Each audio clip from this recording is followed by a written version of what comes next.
Ready start. सभापति महोदय, मैं रक्षा मंत्रालय की मांगों का समर्थन करने के लिए खड़ा हुआ हूँ। वर्तमान घटनाओं से पता चलता है कि संसार का हर देश अपनी सुरक्षा के बारे में चिंतित है और उसके लिए हर प्रयत्न कर रहा है। इस दृष्टि से अन्य देशों की तरह हमारे देश में भी रक्षा मंत्रालय का महत्व है। मुझे इस बात की खुशी है कि जहां अन्य मंत्रालयों की उनके पिछले साल के कामों के बारे में काफ़ी आलोचना हुई है, वहां इस मंत्रालय की कम आलोचना हुई है।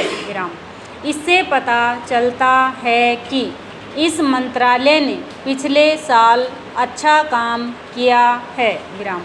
मोटे तौर पर किसी भी देश की सुरक्षा नीति का लक्ष्य यह होता है कि दूसरे देशों, खास तौर से पड़ोसी देशों, के साथ मित्रता के संबंध स्थापित हों और हम एक दूसरे के मामलों में हस्तक्षेप न करें, लेकिन उसके साथ यह भी ज़रूरी होता है कि हम अपने देश की सीमाओं और अखंडता की रक्षा करें। इसलिए हमारे देश का यह कर्तव्य हो जाता है कि हम अपने पड़ोसियों के कार्यों पर पूरी नज़र रखें, क्योंकि आज तक हमारे देश पर जो संकट आए, वे हमारे पड़ोसियों से आए हैं।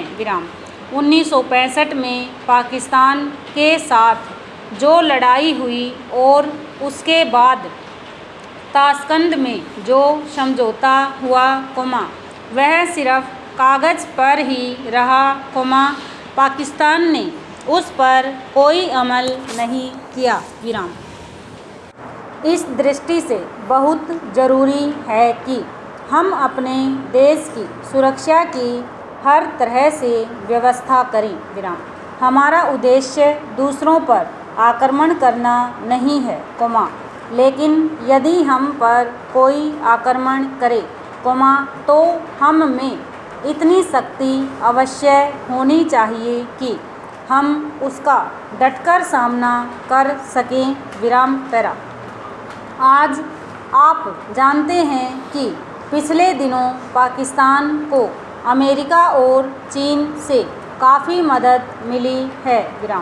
रक्षा मंत्रालय की रिपोर्ट में भी कहा गया है कि पिछले साल अमेरिका ने पाकिस्तान को 1500 करोड़ रुपए की फौजी सहायता दी है।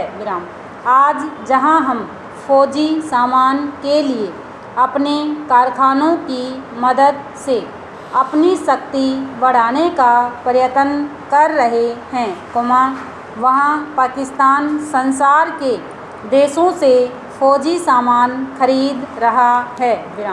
अपनी नीति के कारण वह सब देशों से लाभ उठा रहा है। मेरा सुझाव है कि हमको भी अपनी शक्ति बढ़ाने के लिए संसार के अन्य देशों से अधिक फौजी सामान खरीदना चाहिए। आज तिब्बत की सीमा पर चीन की 1.5 लाख फौज खड़ी है। ओवर।